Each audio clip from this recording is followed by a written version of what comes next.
Bonjour et bienvenue dans cette nouvelle vidéo support de formation Access où nous allons aborder les propriétés de l'intégrité référentielle. Vous pouvez télécharger cette base de données qui nous sert d'exemple dans un lien sous la vidéo. C'est une archive, vous la dézippez et vous trouverez le fichier ACCDB. Alors, cette vidéo s'adresse aux personnes qui savent déjà un minimum faire une base de données sur Access, créer des tables, créer des relations, quelques requêtes éventuellement. On va ici s'attarder aux propriétés de l'intégrité référentielle et dans la foulée on revoit la notion d'intégrité référentielle. Alors vous avez trois tables, je vous les présente rapidement. Vous avez une table famille, tronçonneuse, tondeuse et outils à main. Imaginez que voilà, c'est une petite base dans un site de fabrication d'outillage. Ensuite, dans ces familles, vous avez plusieurs références. Dans la table référence, vous allez trouver des références. Ce ne sont pas des numéros auto, hein, c'est du texte court. A11, B22, avec un prix de revient et l'ID de la famille. L'ID de la famille, c'est une clé étrangère. Ça va de 1 à 3, tout simplement parce que dans la table famille, j'ai bien en clé primaire ID famille numéro automatique qui va de 1 à 3. Voilà. Et j'ai une table emballage. Emballage ou carton, peu importe. Je retrouve un numéro auto, ID emballage, avec des références et des pays de destination. Je m'explique. La référence E55 n'a pas le même emballage selon le pays de destination.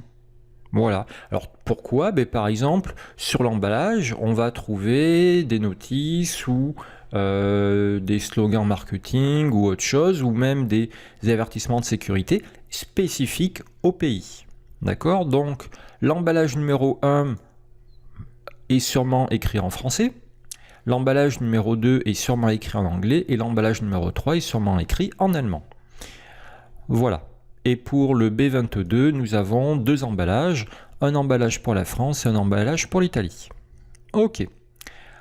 Alors, ces trois tables sont correctes. Je ferme tout ça. On va commencer par faire les relations. Outils, base de données, relations. Nous prenons nos trois tables. Je vais mettre la famille ici, la référence et l'emballage. Et on va réviser la notion d'intégrité référentielle avant d'attaquer ses propriétés.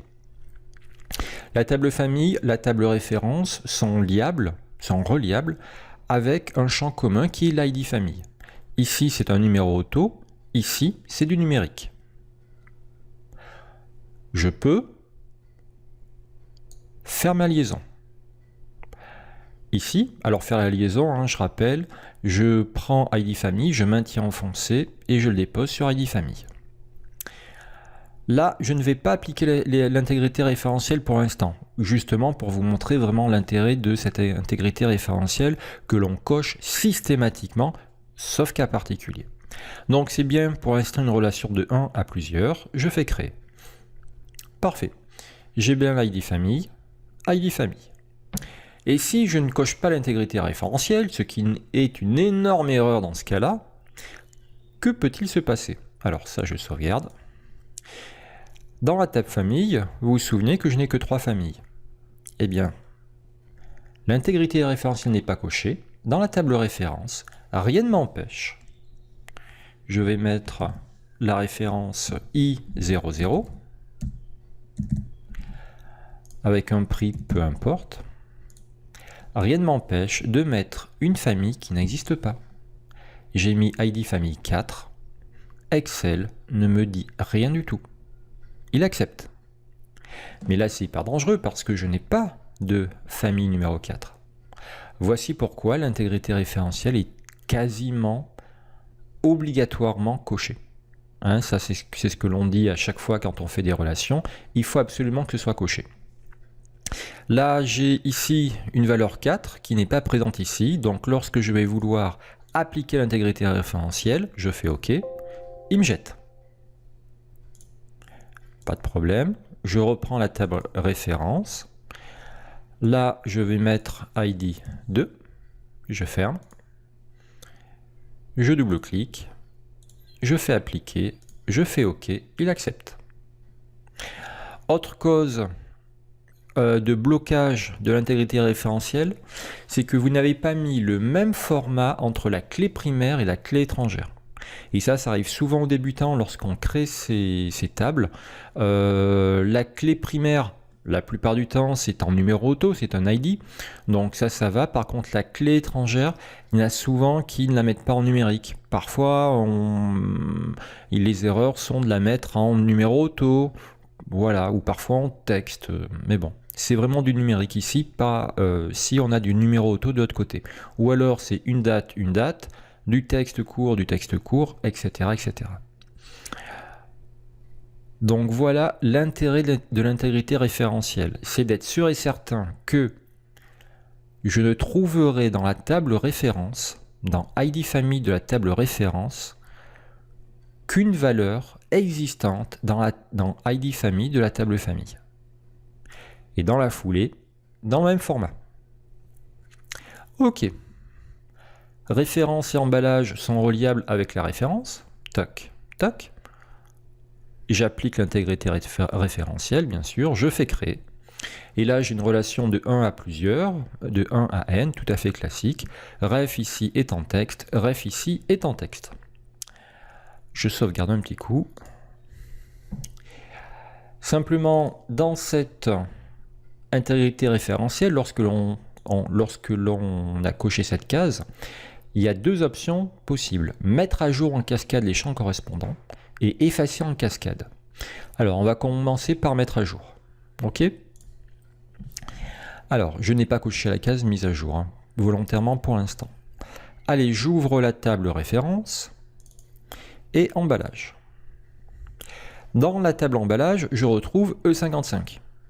D'accord? Dans la table référence, j'ai également E55, qui est ici. Pour une raison ou pour une autre, E55 a été rebaptisé.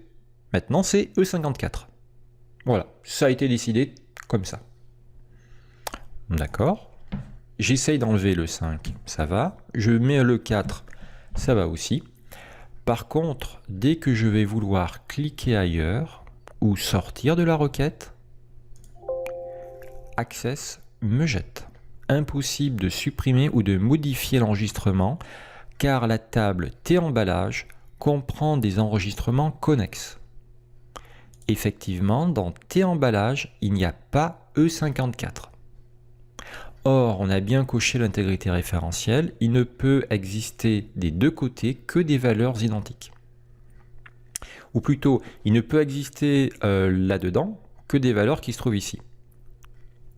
Donc, si dans T-emballage, je ne retrouve pas, si dans T-emballage, j'ai E55 et que là, je n'ai pas E55, ça ne va pas vouloir. D'autant plus que là, le E54, initialement, c'était le 55. Alors, là, je suis sur la table référence, je fais échappe. Voilà, je fais échappe. Il se remet à la valeur de départ. L'idéal, c'est que lorsque je change cette valeur-là, eh bien, automatiquement, dans la table T-emballage, ça se mette E55 partout. Eh bien, écoutez, on va le faire. Je double-clique sur la relation et ici, je vais mettre à jour les champs en cascade. Je valide, je reprends la table référence. La table référence, j'enlève le 5, je mets un 4, je valide. Quick. Je ferme la table référence, j'ouvre la table emballage et aux surprises, me voici avec E54. Impeccable. Autre option, la dernière, effacer en cascade les enregistrements correspondants. Je m'explique. La table référence, nous retrouvons notre E54. Eh bien, on le supprime. Il n'existe plus, on ne veut plus ou on ne peut plus le fabriquer. Donc, on aimerait le supprimer. Clic droit, supprimer. Il me jette. Pourquoi? Parce que ce E54 est présent dans la table emballage. Il faudrait au préalable que je vide toute la table emballage, enfin tous les E54 de la table emballage avant de supprimer ici le E54 de la table référence. Eh bien, tout va aller beaucoup plus rapidement si je coche effacer en cascade les enregistrements correspondants. Je fais OK. Je prends la table référence, le E54, clic droit dessus, supprimer. Êtes-vous vraiment sûr de vouloir supprimer? Oui. Je ferme.